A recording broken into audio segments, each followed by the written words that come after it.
Hello everyone, welcome to daily GK practice. आज के video में हम लोग फिज़िक्स के टॉप 1000 प्लस इम्पोर्टेंट क्वेश्चंस के सेट 1 को डिस्कस करेंगे। ये सारे क्वेश्चंस जो है ये बहुत ही इम्पोर्टेंट और मोस्ट एक्सपेक्टेड क्वेश्चन है आने वाले हर एक कम्पिटिटिव एग्ज़ाम्स के लिए। तो शुरू से अंत तक इस वीडियो को ज़रूर देखिएगा। अगर ये वीडियो आपको पसंद आए तो वीडियो को लाइक, शेयर और कमेंट करके हमें ज़रूर बताइएगा। और अगर आपने अभी तक इस चैनल को सब्सक्राइब नहीं किया है तो प्लीज़ इस चैनल को सब्सक्राइब कर लीजिए। तो चलिए वीडियो शुरू करते हैं। पहला क्वेश्चन है, भार यानी वेट का एसआई मात्रक क्या है? तो भार का एसआई मात्रक होता है न्यूटन। ठीक है। वेट क्या होता है? वेट जो होता है वो होता है mass into acceleration due to gravity. और मास का एसआई यूनिट क्या होता है? मास का एसआई यूनिट होता है केजी। और एक्सेलरेशन ड्यू टू ग्रेविटी का क्या होता है ऐसा यूनिट? तो मीटर पर सेकेंड स्क्वायर होता है। और केजी मीटर पर सेकेंड स्क्वायर क्या कहलाता है? तो ये न्यूटन कहलाता है। ठीक है। चलिए अगला क्वेश्चन, एक हॉर्स पावर किसके बराबर होती है? तो एक हॉर्स पावर जो है वो 746 वाट के बराबर होती है। चलिए अगला क्वेश्चन, इनमें से किस उपकरण से विद्युत धारा मापा जाता है? तो एमीटर से विद्युत धारा मापा जाता है। अगर बात किया जाए विद्युत धारा यानी इलेक्ट्रिक करंट, तो इसका एसआई यूनिट क्या होता है? तो इसका एसआई यूनिट होता है एम्पियर। विद्युत धारा का एसआई यूनिट क्या होता है? एम्पियर होता है। चलिए अगला क्वेश्चन, निम्नलिखित में से किसमें केवल परिमाण होता है, दिशा नहीं होती? तो कार्य में। ठीक है। कार्य क्या होती है? तो कार्य एक अदिश राशि होता है, यानी स्केलर क्वांटिटी होता है। और स्केलर क्वांटिटी में क्या होता है? सिर्फ मैग्नीट्यूड होता है, इसमें कोई भी डायरेक्शन नहीं होता है। ठीक है। चलिए अगला क्वेश्चन, कार्य करने की दर क्या कहलाती है? तो कार्य करने की दर शक्ति कहलाती है। शक्ति क्या होता है? यानी पावर इक्वल टू होता है वर्क बाय टाइम, यानी कार्य बटा समय। और शक्ति का ऐसा यूनिट क्या होता है? तो शक्ति का ऐसा यूनिट होता है जूल पर सेकेंड, जिसको हम लोग वाट भी कहते हैं। ठीक है। चलिए अगला क्वेश्चन, किसके कणों की गतिज ऊर्जा यानी काइनेटिक एनर्जी अधिकतम होती है? तो गैस के कणों की गतिज ऊर्जा जो होती है वो अधिकतम होती है। और कम किसकी होती है? तो कम ठोस की होती है। चलिए अगला क्वेश्चन, निम्न में से किस राशि का मान स्थान बदलने पर भी परिवर्तित नहीं होता है? तो द्रव्यमान का मान स्थान बदलने पर भी परिवर्तित नहीं होता है। तो किसका परिवर्तित होता है? तो वजन का मान जो होता है वो स्थान बदलने पर परिवर्तित होता है। चलिए अगला क्वेश्चन, गति का तीसरा नियम किसके और वेग के बीच संबंध प्रदान करता है? तो स्थिति के। ठीक है। न्यूटन की गति का तृतीय नियम जो होता है वो किसी वस्तु की स्थिति तथा वेग के बीच संबंध प्रदान करता है। ठीक है। चलिए अगला क्वेश्चन, प्रतिबल यानी स्ट्रेस का प्रभाव निम्नलिखित में से किस पर निर्भर करता है? तो क्षेत्रफल पर निर्भर करता है। ठीक है। स्ट्रेस क्या होता है? तो स्ट्रेस होता है फोर्स बाय एरिया। ठीक है। और स्ट्रेस जो होता है वो इन्वर्सली किसका प्रोपोर्शनल होता है? एरिया का होता है। ठीक है। आप ध्यान में रखिएगा। और स्ट्रेस का एसआई यूनिट क्या होता है? तो एसआई यूनिट होता है न्यूटन पर मीटर स्क्वायर। ठीक है। और इसी को क्या कहते हैं हम लोग? पास्कल भी कहते हैं। चलिए अगला क्वेश्चन, निम्न में से किसमें दिशा और परिमाण दोनों होता है? तो संवेग में दिशा और परिमाण दोनों होता है। संवेग जो होता है वो एक सदिश राशि है, यानी वेक्टर क्वांटिटी है। और वेक्टर क्वांटिटी में मैग्नीट्यूड और डायरेक्शन दोनों होता है। ठीक है। चलिए अगला क्वेश्चन, एक समान वेग से चलती किसी वस्तु का त्वरण क्या होगा? तो एक समान वेग से चलती किसी वस्तु का त्वरण 0 होगा। ठीक है। चलिए अगला क्वेश्चन, ब्रेक लगाने पर एक कार मुख्य रूप से किस बल के कारण रुक जाता है? तो घर्षण बल के कारण रुक जाता है। ठीक है, घर्षण बल की जो दिशा होती है वो सदैव वस्तु की गति की दिशा की क्या होती है, अपोजिट होती है, यानी विपरीत होती है। आप इसको ध्यान में रखिएगा। चलिए अगला क्वेश्चन। यदि एक साधारण लोलक यानी पेंडुलम की लंबाई बढ़ा दी जाए तो इसके आवर्तकाल क्या होगा? तो इसके आवर्तकाल जो होगा वो भी बढ़ेगा। ठीक है, पेंडुलम की जो टाइम पीरियड होता है वो होता है 2π√L/g, जहाँ पे L क्या होता है? L होता है पेंडुलम की लंबाई और G होता है एक्सेलरेशन ड्यू टू ग्रेविटी। ठीक है, यानी टाइम पीरियड जो होता है पेंडुलम की वो डायरेक्टली प्रोपोर्शनल किसका होगा? √L का होगा। ठीक है, यानी अगर टाइम पीरियड बढ़ता है तो क्या होता है, इसका लेंथ भी बढ़ेगा।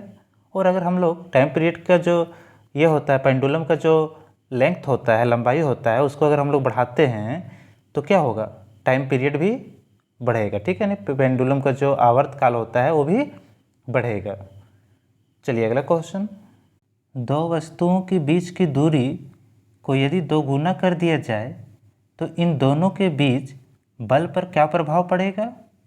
तो गुरुत्वीय बल जो होगा वो 4 के गुणन में क्या होगा, कम होगा। तो ग्रेविटेशनल फोर्स क्या होता है? तो ग्रेविटेशनल फोर्स होता है F=G(m1m2)/d² होता है। ठीक है, यानी ग्रेविटेशनल फोर्स जो होता है वो इन्वर्सली प्रोपोर्शनल होता है किसका, d² का होता है। और अगर दूरी को अगर 2 गुना कर दिया जाए तो ग्रेविटेशनल फोर्स कितने गुना कम हो जाएगा, तो 4 के गुणन में कम होगा। ठीक है, यानी 4 गुना कम हो जाएगा। चलिए अगला क्वेश्चन। वह बिंदु जहाँ पर एक वस्तु का संपूर्ण भार कार्य करता है उसे क्या कहा जाता है? तो उसे गुरुत्वाकर्षण का केंद्र कहा जाता है। ठीक है, चलिए अगला क्वेश्चन। जल की गिरती हुई बूंद किस गुणधर्म के कारण गोलाकार होती है? तो जल के पृष्ठीय तनाव के कारण गिरती हुई जल की बूंदें गोलाकार होती है। चलिए अगला क्वेश्चन। जहाज़ों की गति में वृद्धि किस सिद्धांत पर आधारित है? तो जहाज़ों की गति में वृद्धि आर्किमिडीज का सिद्धांत पर आधारित है। चलिए अगला क्वेश्चन। पानी का घनत्व क्या है? तो पानी का जो घनत्व होता है वो 1000 किलो प्रति घन मीटर होता है। ठीक है, चलिए अगला क्वेश्चन। निम्नलिखित कारणों में से किसके कारण बादल आकाश में तैरते हैं? तो निम्न घनत्व होने के कारण ही बादलों का भार वायु में कम रहता है और वे तैरते हैं। चलिए अगला क्वेश्चन। उस तापमान का मान कितना होता है जो मानव शरीर में सामान्य माना जाता है? तो 98.6 डिग्री फ़ारेनहाइट जो होता है वो मानव शरीर में सामान्य माना जाता है। अगर डिग्री सेल्सियस में बात किया जाए तो 37 डिग्री सेल्सियस होता है। ठीक है, चलिए अगला क्वेश्चन। निम्नलिखित में से कौन सा विद्युत का सुचालक नहीं है? तो चीनी मिट्टी के बर्तन जो होता है वो विद्युत का सुचालक नहीं होता है। चलिए अगला क्वेश्चन। सौर कुकर के अंदर का रंग क्या होता है? तो सौर कुकर के अंदर का रंग काला होता है। ठीक है, जो ऊष्मा का अच्छा अवशोषक होता है। चलिए अगला क्वेश्चन। किस रंग का तरंगदैर्ध्य यानी वेवलेंथ सबसे कम होती है? तो बैंगनी रंग का वेवलेंथ जो होता है वो सबसे कम होता है और सबसे अधिक किसका होता है? तो लाल रंग का सबसे अधिक होता है। ठीक है, आप याद रखिएगा विबगोर VIBGYOR।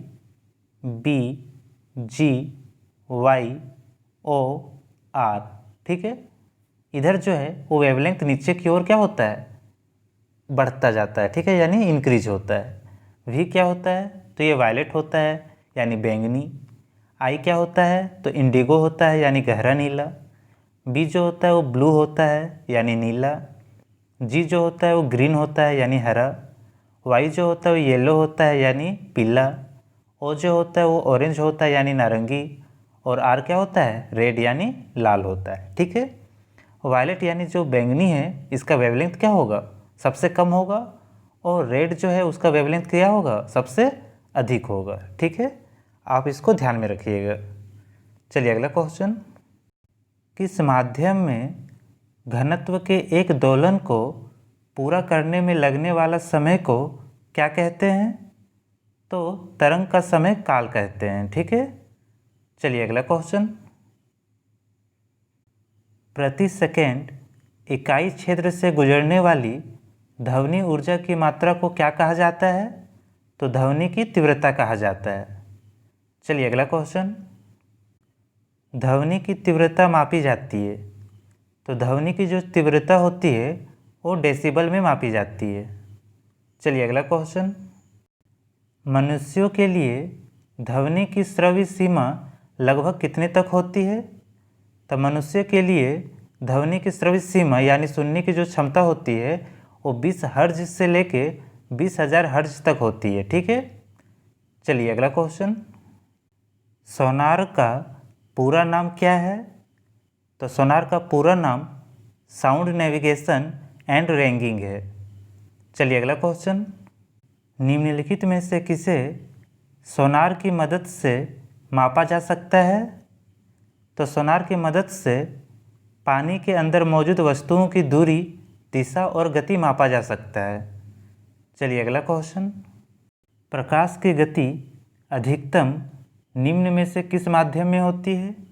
तो प्रकाश की गति अधिकतम निर्वात में होती है। निर्वात में प्रकाश की गति कितनी होती है? तो 3 × 10⁸ मीटर पर सेकेंड होती है। ठीक है, पानी में कितनी होती है? तो आप याद रखेंगे 2.25 × 10⁸ मीटर पर सेकेंड होता है, और कांच में होता है 2 × 10⁸ मीटर पर सेकेंड। ठीक है, चलिए अगला क्वेश्चन, हमें घास का रंग हरा दिखाई देता है क्योंकि यह हरे रंग के प्रकाश को वापस हमारी आँखों पर परिवर्तित करती है। ठीक है, चलिए अगला क्वेश्चन, निम्नलिखित में से किसमें उत्तल दर्पण का उपयोग किया जाता है? तो गाड़ी के रियर व्यू मिरर में उत्तल दर्पण का उपयोग किया जाता है। चलिए अगला क्वेश्चन, जब किसी वस्तु को वक्रता केंद्र और फोकस के बीच रखा जाता है तो अवतल दर्पण में आकृति कहाँ बनेगी? तो सी के बाद बनेगी। ठीक है, यानी जब किसी वस्तु को वक्रता केंद्र और फोकस के बीच रखा जाता है तो अवतल दर्पण में जो आकृति बनती है यानी प्रतिबिंब जो बनती है वो वक्रता केंद्र के बाद बनती है। ठीक है, और जो प्रतिबिंब बनती है उसकी प्रकृति कैसा होता है? तो उल्टा और वास्तविक होता है। ठीक है, चलिए अगला क्वेश्चन, दूरदृष्टि दोष से पीड़ित व्यक्ति के नेत्र में किसी वस्तु का प्रतिबिंब कहाँ पर बनता है? तो दूरदृष्टि दोष से पीड़ित व्यक्ति के नेत्र में किसी वस्तु का प्रतिबिंब रेटिना के पीछे बनता है। ठीक है, चलिए अगला क्वेश्चन, इनमें से कौन रासायनिक ऊर्जा को विद्युत ऊर्जा में बदलता है? तो बैटरी जो होता है और रासायनिक ऊर्जा को विद्युत ऊर्जा में बदलता है।